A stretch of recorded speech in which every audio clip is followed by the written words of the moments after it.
Bon les amis, nouvelle vidéo YouTube, ça faisait un moment que j'en avais pas faite. Donc là, l'année 2026 est sur le point d'arriver, quelques jours. Et du coup, une rétrospective et ainsi que des objectifs 2026 s'imposent. Et en fait, voilà, là je vais me donner un petit objectif, petit challenge de faire ces objectifs en vidéo pour que je puisse moi-même les regarder d'ici j'ai atteint mes objectifs ou pas.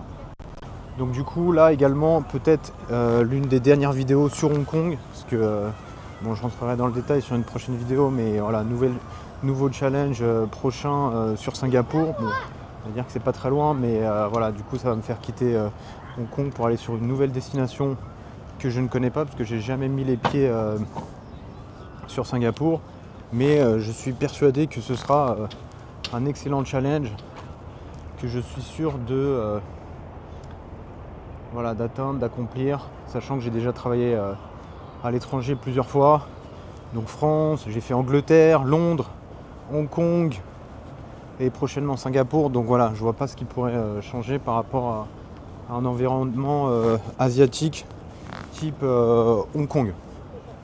Donc je vais me mettre en position ici sur la baie d'Hong Kong. Alors juste pour information, ici là, devant là, ils sont en train de construire un énorme projet pour un montant investi de 7 milliards qui sera investi donc sur plusieurs années pour un projet qui sera livré d'ici 2027 de ce que j'ai lu.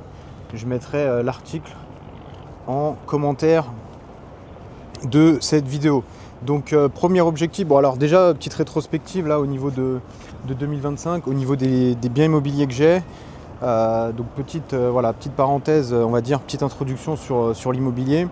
Donc aujourd'hui j'ai au global 21 appartements donc répartis sur différents immeubles et différentes zones géographiques en France. Donc un appartement sur Lyon, un immeuble sur grosso modo la région nord, proximité Lille, et deux immeubles dont un gros de plus de 500 mètres carrés sur la région Grand Est et en l'occurrence Mulhouse. Et du coup deuxième immeuble également sur Mulhouse, bon un peu plus petit, mais du coup tous les immeubles pratiquement tournent à 100%, sachant qu'au-delà des 21 appartements, il y a 1, 2, 3, 4, 5 locaux commerciaux. Donc voilà, aujourd'hui ça tourne très bien. Bon, il y a de la gestion quand même à faire, même si tout a été délégué auprès de l'agence immobilière ou des agences immobilières en fonction des régions. Bon, il y a quand même du suivi à faire pour éviter que les agences fassent engendrent des frais qui parfois ne sont pas nécessaires. Je donne un exemple. Il y avait une nouvelle locataire qui se plaignait de ne pas avoir de clé de boîte aux lettres. Le réflexe de l'agence, c'est de mobiliser quelqu'un pour remplacer le barillet et faire proposer une nouvelle clé, donc ce qui coûte je crois plus de 115 € en plus en France, alors qu'en fait il y avait une clé disponible. Donc voilà, des fois j'interviens pour éviter comme ça des frais complètement farfelus. Et du coup l'objectif ça va être en 2026 d'acquérir, alors je vais me mettre une grosse target, 2 immeubles, mais avec un minimum de 1 immeuble avec 8 appartements et 2 locaux commerciaux. Donc ça voilà, sur tous les immeubles que j'ai, c'est l'immeuble, on va dire le type d'immeuble qui propose le meilleur rendement, qualitatif, optimisé, c'est-à-dire que même s'il y a des locataires en transition, entrée-sortie, on a quand même un immeuble qui propose des bons rendements et un bon cash flow. Donc je vais partir sur ça pour un objectif minimum de 30 appartements en 2026 et de 7 locaux commerciaux, sachant qu'aujourd'hui j'en ai 5. Donc normalement, si c'est un immeuble à peu près standard avec 2 locaux commerciaux au rez-de-chaussée, je devrais arriver sur ce type de setup. Quoi d'autre? Ensuite, voilà, comme j'ai dit, prochainement départ sur Singapour, donc nouveau challenge. Et je sais que voilà, par expérience, en arrivant dans un nouveau pays, le temps de trouver un appartement, le premier mois, etc. Bon, je sais que les 3 premiers mois sur Singapour vont passer extrêmement rapidement, sachant que nouveau job, nouvelle position, nouveau challenge. Donc du coup, je vais devoir m'adapter et m'acclimater non seulement à Singapour, mais également à cette nouvelle position et à ce nouveau job qui va demander pas mal de concentration, ressources, focus, etc. Sachant que également un premier point, alors je sais pas que j'ai peut-être pas mentionné, ça va être l'aspect sportif. Donc là cette année voilà, je vais continuer à aller au sport. Bon, moi je faisais du sport tous les jours, donc a priori par rapport aux résolutions, pas de nouveauté par rapport à ça, mais je vais faire en sorte de accentuer, mettre un peu plus je vais mettre un peu plus la pression pour avoir la meilleure shape possible versus les années précédentes. Donc voilà, ça va me mettre une petite pression psychologique pour me donner un peu plus, sachant que sport tous les jours, squash 2-3 fois par semaine, et voilà, en fonction des jours, soit je vais au sport tôt le matin, donc 6h du mat, soit le soir après le travail, sachant que sur Hong Kong les horaires sont quand même assez intenses. Voilà, on est loin des 35 heures en France. Ensuite, quoi d'autre? Formation sur l'immobilier là, que je suis en train de mettre en place, donc gros premier module que je n'ai pas encore mis à disposition pour le moment online. Pourquoi? Parce que je suis toujours en train de rajouter des nouvelles parties que je complémente en fonction des informations, de l'actualité, des choses intéressantes que je pense qui pourraient intéresser les personnes qui seraient intéressées par cette formation. Je donne un exemple. Par exemple, là, je suis sur un module où je suis en train de parler notamment de tout ce qui est scam financier, type Ponzi, immobilier, etc. Et dans cette partie, je parle justement de certains promoteurs un peu escrocs qui ont vendu des programmes à des personnes, on va dire, non éduqués, non formés, qui ont acheté des produits qui ne sont absolument pas, on va dire, optimisés, rentables, et du coup qui se sont fait avoir. Et on va dire l'ironie du sort par rapport à ça, c'est que hier je discutais avec un ami qui est sur Hong Kong et qui a investi dans un programme immobilier type résidence senior, dont le promoteur est en liquidation judiciaire. Donc c'est un couple, ils ont acheté, ils ont signé, le programme est en construction depuis plusieurs années, donc eux ils payent leur crédit tous les mois, ils se font prélever. Mais par contre, le programme est construit on va dire jusqu'à, je vais dire K, mais il a été construit sur, on va dire 95%, mais tout ce qui est partie commune, etc. n'est pas terminé. Donc là, voilà, promoteur, constructeur, liquidation judiciaire, donc chantier à l'arrêt. Les gens ont dû se rassembler pour prendre des avocats, sachant que frais d'avocat c'est 200 € par client, donc frais d'avocat, etc. Bref, pas optimisé du tout, sachant que dans la formation que je suis en train de mettre en place, j'avais évoqué cette partie et justement les parties à checker avant de se lancer sur un programme immobilier. Et je pense que si les personnes avaient vu ça, peut-être que ça les aurait aidés. Donc je vais essayer d'avancer, et l'idée ça va être de sortir cette formation en 2025, sachant que moi je suis régulé, donc pour sortir une formation qui sera bien entendu payante, parce que je passe énormément de temps à la faire, il faut que je signe des documents avec un département compliance, etc. et que je respecte certaines règles. Donc du coup ça alourdit mon process. Autre point, partie investissement plutôt sur les marchés financiers. Donc je vais continuer mon challenge de monter mon portefeuille à 1 million, donc 1 million d'USD. J'en profite pour filmer un peu Hong Kong ici. Donc 1 million d'USD, je vais continuer à faire ça, et bien entendu, sans donner bien entendu de conseils financiers, etc. Je vais continuer à investir sur moi tout ce qui est tech, parce que tech aujourd'hui, c'est un segment qui est, on va dire, critique et nécessaire pour pas mal de business. Donc je vais continuer sur ça sans influencer qui que ce soit, mais je continuerai à donner des news par rapport au portefeuille. Chaque vidéo où je parlerai immobilier, j'essaierai de faire un mix immobilier-finance pour essayer de croiser les informations, sachant que moi ma stratégie, comme d'hab, c'est de récupérer des loyers et de réinvestir les loyers dans les marchés financiers, ETF et également stock picking. Et bien entendu, moi ce que je fais, c'est juste à titre d'exemple, à titre éducatif. Donc bien entendu, les personnes qui suivent on va dire ce que je fais, moi je ne donne pas de conseils, je fais en mode en mode éducation. Et après, voilà, chacun fait en prenant ses responsabilités et en gérant son propre risque. Voilà, donc résolution, objectif. Immeuble, déjà dans un premier temps, moi ça va être les immeubles, l'immobilier, même s'il y a plein de gens qui disent que voilà, l'immobilier c'est plus rentable avec l'imposition, les taux, etc. Alors ce qu'il faut savoir, c'est qu'aujourd'hui les banques elles prêtent toujours, même si bon effectivement au niveau des critères c'est un peu plus compliqué, mais en tout cas elles prêtent. D'ailleurs là, sans contacter aucune de mes banques, j'ai mes conseillères, en tout cas de 2 banques qui m'ont contacté en me demandant si j'étais sur le point de repartir sur une opération immobilière parce que justement elles étaient OK pour financer un potentiel projet. Et ce qu'il faut savoir au niveau des banques, c'est que en fait au niveau janvier début d'année, donc nouveau objectif, leurs targets, leurs PNL sont à 0, donc elles veulent absolument financer pour atteindre leur objectif annuel. Donc voilà, les banques elles prêtent, elles font tourner l'économie. Comme je vous ai dit, juste devant là il y a un projet de 7 milliards de dollars US qui est en train de se construire. On va essayer de se rapprocher. Donc voilà, il y a de l'argent, il y a des projets. Donc les gens qui disent ouais il n'y a pas de financement en France, etc. Du capital, il y en a dans le monde entier. Voilà, et du coup il faut juste prendre le temps de proposer un projet de qualité avec un business plan solide que bien entendu j'explique et dont je donne des idées et même une template juste tout simplement où il faut mettre ces informations dans ma formation. Donc tout ça, voilà, c'est un truc que je suis en train de construire. Je vous montre un peu la baie de Hong Kong, exceptionnelle en ce matin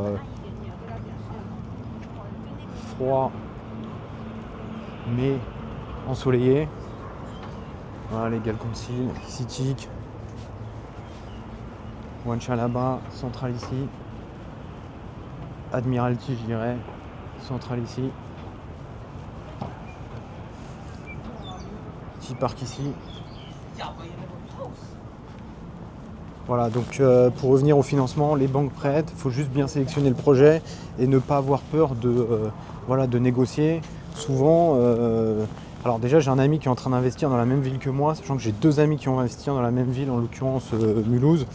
Et Mulhouse c'est vraiment, alors sans vendre cette ville de Mulhouse, mais par expérience, sachant que moi j'ai 2 immeubles sur place, j'ai un ami qui a acheté un immeuble, un autre qui est en train d'acquérir un immeuble sur place, et je connais un marchand de biens qui lui a plus de 100 appartements. Donc lui ce qu'il fait c'est il achète, il vend des biens. J'essaierai peut-être de faire une vidéo avec lui dans un futur prochain. Et voilà, c'est une ville qui est en totale transformation. Ils ont refait le boulevard, donc il y a un boulevard principal qui s'appelle avenue Aristide Briand qui a été refait, passé en ville, en avenue piétonne. Donc voilà, la ville investit, donc c'est top. Et de ce que j'ai observé moi, c'est que dès qu'il y a un appartement qui se libère, j'ai voilà 2-3 locataires qui veulent louer. Après comme d'hab, il faut avoir des biens de qualité et il faut avoir faut avoir un bien de qualité, rénové, il ne faut pas louer n'importe quoi. Et bien entendu, il faut prendre le temps de bien rénover ses biens pour proposer des biens de qualité qui respectent les DPE, performance énergétique, etc. Voilà, faut pas louer n'importe quoi. Et quand les biens sont corrects, on a des locataires qui seront corrects et qui seront OK de payer des loyers qui sont supérieurs à des loyers d'appartements qui sont de qualité pas optimale. Donc voilà, target un immeuble, voire 2 immeubles, mais le minimum c'est de taper 8 appartements avec 2 locaux commerciaux pour atteindre les 30 apparts minimum et les 7 locaux commerciaux. Aujourd'hui il y en a 5, donc minimum passer à 7. Ma stratégie par rapport à ça, sans parler de augmentation de salaire, etc., il y a une stratégie qui est extrêmement simple, c'est de réduire ses coûts. Donc au niveau de réduire ses coûts, bon, je vais pas parler de passer de Starbucks Café à Lock-in qui coûte 3 fois moins cher, ou de faire son propre café. Mais moi par exemple, je sais que je vais déménager, je vais changer de ville. Donc ma stratégie, ça va être tout simplement d'avoir un appartement qui soit plus grand, tout en ayant un loyer qui soit inférieur. Donc ça c'est ma target principale. Et alors là, je crois qu'il y a un cirque à côté, donc ça va être ma target principale. Et juste à titre de calcul, le fait de réduire par exemple un loyer de 500 €, en fait 500 € x 12 fois 25 ans, ça fait déjà un montant potentiel d'investissement de 150 000 €. Donc tu réduis de 1000, tu multiplies par 2 et du coup ça fait un montant d'investissement de 300 000 €. Donc c'est plutôt pas mal et du coup ça va être ma target au niveau de 2026, sachant que on sait que l'immobilier ça prend du temps. Un projet immobilier, voilà, entre la sélection du bien, la mise en place de tout ce qui est sélection de la banque, du crédit, acte authentique, etc., etc. Voilà, minimum, ça prend 6 mois.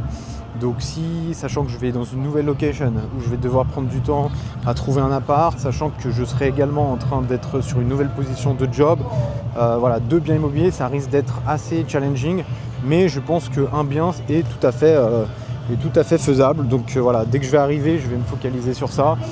Bien entendu en restant motivé sur tout ce qui est aspect professionnel, aspect sportif. Donc ça, il y a no way que je lâche l'affaire.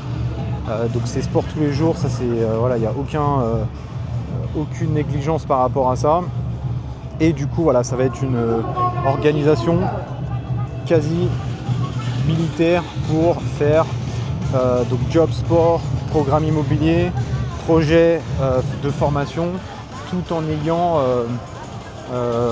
voilà, tout en restant focus et ne pas finir en burn-out, parce qu'effectivement je vois pas mal de gens sur Hong Kong qui bossent à faire des horaires comme des fous du matin au soir, etc., et qui finissent en burn-out express. Et en fait tout simplement voilà, faut savoir voilà, faut se connaître, faut savoir s'organiser pour pas se mettre un stress psychologique et finir en dépression, quoi. Donc l'aspect santé primordial, importante, donc ça va être mon cas à moi, donc ça c'est l'aspect principal que je mets toujours en première position. Et demain si on me disait ouais tu peux plus faire de sport, etc., alors dans ce cas là je prendrai des décisions pour continuer à faire du sport.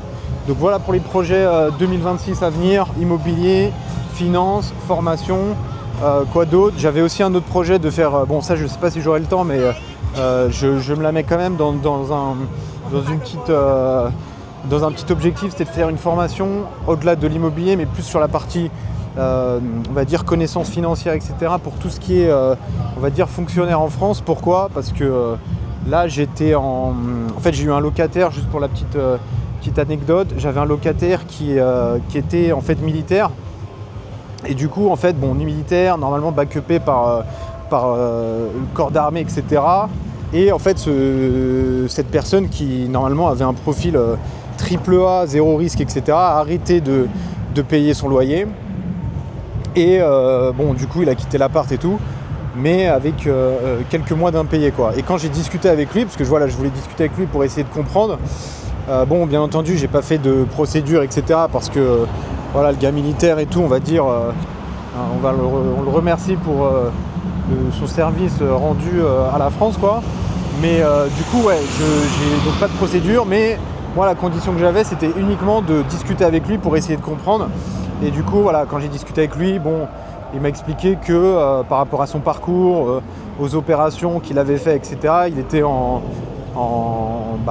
avait un problème psychologique, en fait, pas psychologique, mais voilà, tout ce qui est en choc post-traumatique, on va dire, et que du coup, voilà, il n'était pas suivi comme il souhaitait qu'il soit suivi par tout ce qui est service psychologique, etc. Et du coup, bon, il était en difficulté, entre guillemets, de réinsertion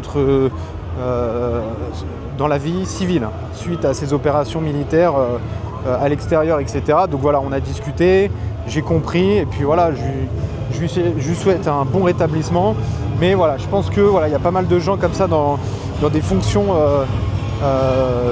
de l'État, donc fonctionnaires, etc., qui ne sont peut-être pas accompagnés pour réinsérer la vie civile.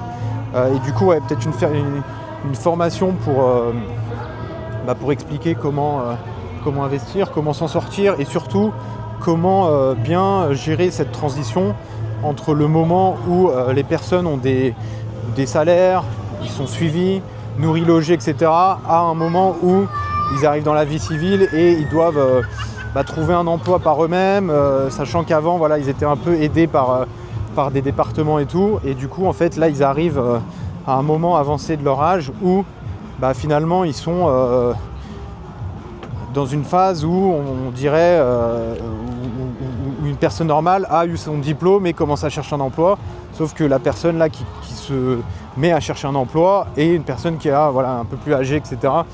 Donc voilà, c'est un peu plus challenging. Donc j'essaierai de... c'est une idée que j'ai eue qui peut être intéressante, de voir comment on peut préparer ce type de transition. Et si c'est intéressant, mets un commentaire, ça pourrait m'aider à me donner des éléments sur est-ce que c'est intéressant à faire ou pas.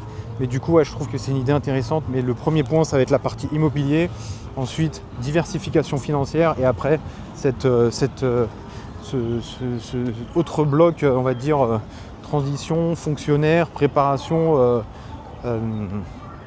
vie, préparation, on va dire, diversification financière, etc. Tout en étant dans une position de travail où tout est financé, nourri, logé, etc. Et que en fait tout ce qui est payé, en fait c'est de l'argent de poche finalement. Donc que faire de cet argent de poche? Il y a une possibilité d'investir pour avoir du rendement sécurisé sur cet argent qui rentre. Donc voilà pour les objectifs 2026, ça fait beaucoup, et je sais que la vie l'année va passer extrêmement vite, sachant que 2025, ou même depuis que je suis sur Hong Kong depuis 2017, j'ai vraiment pas vu les mois passés. Donc voilà pour cette vidéo objectif 2026. Je termine avec une petite vue de Hong Kong et je te dis à la prochaine.